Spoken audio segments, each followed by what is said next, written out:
Bonjour et bienvenue. Aujourd'hui, on va explorer un peu les sources qu'on a sur Mozilla Thunderbird. On a sous la main des infos de Wikipédia, du site officiel Thunderbird, et puis aussi d'un wiki communautaire, Ubuntu Frères. L'idée, c'est de décortiquer ce qu'est Thunderbird maintenant, ses fonctions, la sécurité, comment il s'intègre. On va pas refaire tout l'historique, mais plutôt voir ce qu'il offre concrètement aujourd'hui. Prêt à regarder ça de plus près? Oui, tout à fait. L'objectif, c'est d'avoir une image claire de l'outil, de ce qu'il sait faire, et aussi de sa philosophie. Et il y a un point qui revient souvent chez les développeurs, c'est le respect de la vie privée. C'est assez marqué. Bon, alors pour commencer simple, Thunderbird, c'est quoi au juste? D'après les sources, c'est d'abord un client de messagerie, et important, gratuit et open source. Ça vient du projet Mozilla à l'origine. Oui, mais maintenant c'est une entité séparée qui gère ça. MZLA Technologies Corporation. Ah, d'accord. Mais bon, ça reste une filiale de la fondation Mozilla, donc l'esprit est là. Et c'est pas juste pour lire ses emails, si je comprends bien? Les docs disent que ça gère aussi les groupes de discussion Usenet, les flux RSS, Atom, et puis avec le temps, ils ont ajouté un agenda, un gestionnaire de tâches, même du chat. On parle de collecticiel maintenant, c'est ça? Un peu un couteau suisse de la communication perso, en fait? C'est un peu ça, oui. Sa nature open source, avec la licence MPL, c'est fondamental. Ça permet de l'adapter sur plein de systèmes. D'ailleurs, petit fait intéressant sur Wikipédia, l'État français le préconise pour la modernisation de ses systèmes. Ah ouais? Oui. Et traduit en 65 langues, ça montre une belle diffusion. Et sa vraie force, souvent soulignée, c'est sa flexibilité grâce aux modules complémentaires. On peut vraiment le sculpter à ses besoins. Ok, alors entrons dans le vif du sujet. Concrètement, comment il nous aide avec nos emails? Les sources disent qu'il peut gérer plusieurs comptes email et même des groupes de nouvelles en même temps. Pratique ça. Oui, pour séparer le pro et le perso, par exemple, c'est idéal. Il y a aussi une recherche rapide, des filtres pour trier les mails, qui n'en a pas besoin. On peut regrouper les messages par conversation, utiliser des étiquettes de couleurs pour s'y retrouver. Et pour le tri, il y a ce fameux filtre anti-spam, basé sur l'apprentissage bayésien. Bayésien, c'est-à-dire. En gros, plus on lui dit « ça c'est du spam », plus il devient malin pour les repérer tout seul. C'est un filtre qui s'adapte, quoi. Et il sait aussi reconnaître les marquages faits par d'autres outils comme Spam Assassin. Ah, c'est pas bête ça, un filtre qui apprend. Autre fonction qui a l'air bien utile. File link, pour les grosses pièces jointes. Si j'ai bien compris, au lieu de planter l'envoi, Thunderbird peut mettre le fichier sur un service cloud Exactement. et envoyer juste un lien. Le site cite Box comme partenaire. C'est tout à fait ça. C'est une solution hyper pragmatique pour contourner les limites de taille des serveurs mail. Fini le message fichier trop gros. Et le truc sympa, c'est que via les modules complémentaires, on peut utiliser d'autres services. Les sources mentionnent Dropbox ou OnCloud, par exemple. Ça montre bien la flexibilité dont on parlait. C'est vrai, ça ouvre des portes. Wikipédia mentionne aussi un partenariat avec Gandhi ou Hover pour créer son email personnalisé. Genre prénom @no.fr, directement depuis Thunderbird. Ça peut simplifier les choses.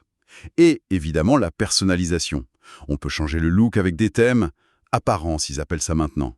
Mais le gros morceau, ça reste les extensions. Les modules complémentaires sur adzones.thunderbird.net. Il y en a plein apparemment. Absolument. Et c'est intéressant, certaines fonctions clés d'aujourd'hui étaient des extensions super populaires avant. Par exemple, l'agenda et le gestionnaire des tâches. C'était l'extension Lightning. Ah oui, je me souviens de Lightning. Voilà, depuis la version 78, les sources confirment, c'est intégré. C'est de base maintenant. On parle aussi d'extensions comme Cardbook pour un carnet d'adresses plus poussé qui marche avec l'agenda. Et pour nous francophones, Grammalect est cité. C'est un correcteur grammatical et typo plus avancé que la simple ortho.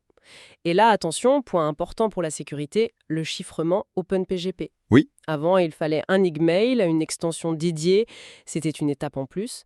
Mais Wikipédia le dit, depuis la version 78, annoncée en octobre 2020, c'est natif. Thunderbird gère OpenPGP direct. Ah ouais, carrément intégré. Ça, c'est une bonne nouvelle pour la sécurité accessible. Exactement, ça rend le chiffrement de bout en bout beaucoup plus simple pour l'utilisateur lambda, moins de friction. Bien vu.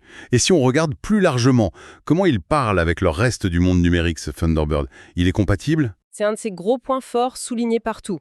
Il est basé sur des standards ouverts. Pour les mails, texte, HTML, les classiques. Pour les serveurs, pas PIMAP pour recevoir, SMTP pour envoyer. Les incontournables. Donc ça marche avec à peu près n'importe quelle boîte mail, quoi. C'est ça. Et il sait aussi interroger des annuaires LDAP, gérer les contacts Vcard, lire les newsgroups Usenet et les flux RSS Atom. Il parle le langage standard du web. Et pour la sécurité, on a dit OpenPGP intégré, mais il gère aussi SMIM nativement. SMIM. C'est l'autre grand standard de chiffrement signature d'email, basé sur les certificats. Avoir les deux, OpenPGP et SMIM, direct dans la boîte, c'est un gros plus pour la compatibilité. D'accord. Il joue bien collectif alors. Et on peut l'installer sur quoi? Les sources officielles et wiki donnent une liste assez large. Windows, depuis XPSP3 jusqu'à Windows 11, macOS aussi, même si les versions citées datent un peu, et puis toutes les distributions Linux avec GTK+, en 32 et 64 bits. Assez universel donc.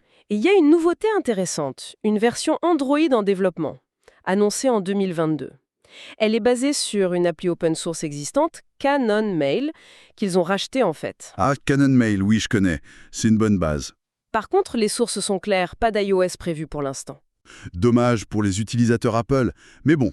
Mais bon, comme c'est libre, des portages non officiels peuvent toujours exister, même s'ils ne sont pas supportés. Et cette base sur les standards POP, IMAP, SMTP, c'est vraiment ça qui assure qu'il fonctionnera partout.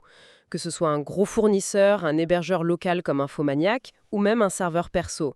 L'interopérabilité, c'est clé. C'est clair. Parlons un peu plus de la sécurité et de la philosophie derrière. On a parlé chiffrement, mais il y a autre chose, hein. Oui, au-delà du chiffrement des messages eux-mêmes, il y a la connexion au serveur.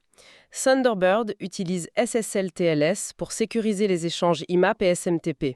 C'est essentiel pour que les mots de passe et les emails ne transitent pas en clair sur le réseau. Une protection de base, mais indispensable. Logique. Et il y a une anecdote assez parlante sur Wikipédia. Un peu ancienne, mais intéressante. Apparemment, la gendarmerie française aurait contribué au code de sécurité de la version 3. La gendarmerie. Sérieux? Oui, et ce travail aurait même été présenté à l'OTAN. Ça suggère une certaine reconnaissance de sa robustesse à une époque. Ah oui, quand même. Ça pose un peu le logiciel, comme on dit. Et ça fait le lien avec la philosophie du projet que le site officiel martèle pas mal, d'après les sources. L'idée force, c'est financement par les dons. Pas de collecte de données perso pour la revente, pas de pub. Exactement. Pas de business model basé sur l'exploitation des données utilisateurs. Et un point très actuel, hein. Ils disent ne pas entraîner d'IA sur nos conversations privées. C'est un engagement fort pour la vie privée, très Mozilla dans l'esprit. Tout à fait. C'est ce modèle de financement par don et cette culture du respect d'utilisateur qui le distingue vraiment. Ça le positionne comme une alternative claire aux plateformes qui, elles, vivent de la pub ciblée ou de l'analyse de nos infos. Un positionnement assumé. Passons à du pratique enfin. Config et synchro. Comment ça se passe si on a plusieurs machines ou si on veut sauvegarder?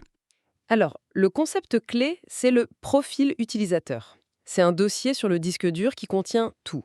Les emails locaux, surtout en POP, les paramètres des comptes, les carnets d'adresses, les mots de passe enregistrés, les extensions, toute la config perso, quoi. D'accord. Et il est où ce dossier?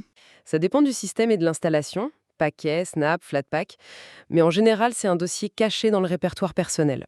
Genre point Thunderbird sous Linux, un truc comme ça. Ok. Et pour passer d'un ordi à l'autre?